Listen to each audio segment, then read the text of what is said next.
यज्ञ में मुख्य जो क्रिया होती है वो होती है स्वाहा।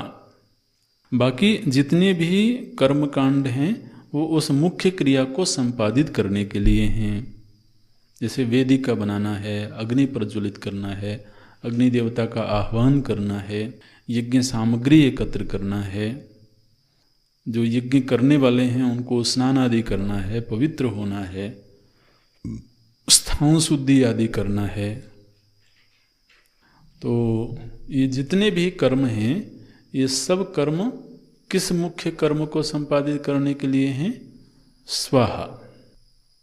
तो जो स्वाहा की भावना है यही वास्तव में यज्ञ है।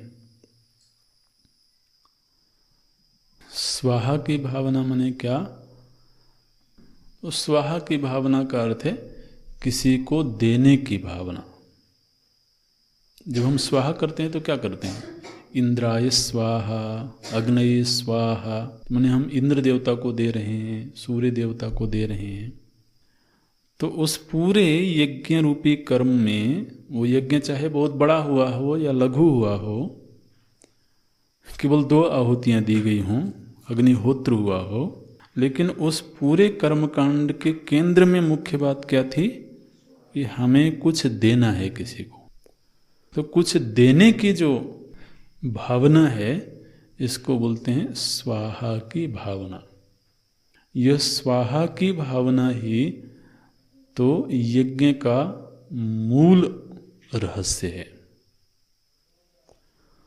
तो भगवान ये प्रकरण लेते हैं कि जब भगवान ने कहा यज्ञार्थम कर्म, तो यज्ञ वही विष्णु, विष्णु अर्थ किया गया, लेकिन विष्णु किसी एक व्यक्ति का नाम तो है नहीं।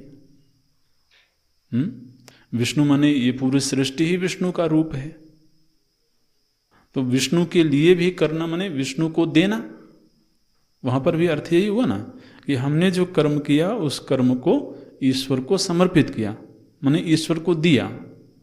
तो वहां भी मूल रूप से देने की भावना ही सन्निहित है।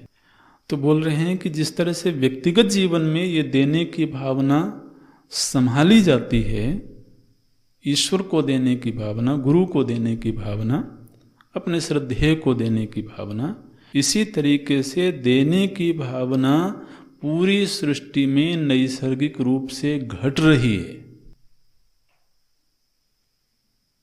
तो इस समष्टि में देखिए भगवान ने इस सृष्टि को किस तरीके से बनाया है कि इसमें नैसर्गिक रूप से देने की भावना समाहित है। तो जब भगवान हमें कहते हैं कि तुम देने की भावना का जीवन जियो, तो वो हमारे ऊपर इम्पोज नहीं कर रहे हैं, यानी हमारे ऊपर आरोपित नहीं कर रहे हैं उसको, बल्कि वो ये कह रहे हैं कि समष्टि में चूंकि पहले से ही एक स्थिति है, एक घटना घट रही है, बस उसमें ही हमको अपने आप को शामिल कर देना है ऐसे। तो अब ये समष्टि में यज्ञ का स्वरूप क्या है और उस समष्टि के संदर्भ में हमें किस तरीके से यज्ञार्थ कर्म करना चाहिए,